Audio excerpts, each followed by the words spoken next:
আজকে দূরদেশে পাড়ি দেওয়ার দিন চলেই আসলো, মানে এইদিকে আমরা আজকে ঘুরতে যাওয়ার দিনটা দেখতে দেখতে চলে আসলো। 4টে মাস কিভাবে কেটে গেল টিকিট কাটার পর।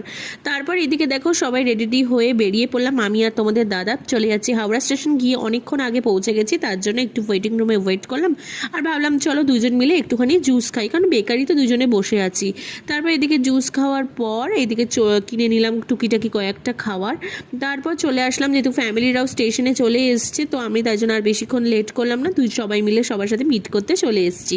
তার মধ্যে দেখলাম ট্রেনটাও ঢুকে গেছে, আর উঠেই চলো একটা কুরকুরে খেয়ে নিলাম। আরও রাতে ডিনার সেরে শুয়ে পড়েছিলাম, তখন আর ভিডিও করিনি। সকালবেলা উঠে সোজা পৌঁছে গেলাম নিউ জলপাইগুড়িতে। আর এদিকে দেখো একটু রিলও বানিয়ে নিলাম। তো তারপর আমরা এদিকের গাড়িতে উঠে সোজা পাহাড়ের পথে রওনা দিলাম, আর তার মধ্যে ব্রেকফাস্ট করতেও দাঁড়িয়ে পড়লাম। আর কি সুন্দর ওয়েদার আর সিনারি। তারপর খেলাম আলুর পরোটা, কারণ পাহাড়ে মাস্ট আলুর পরোটা খেতেই হবে।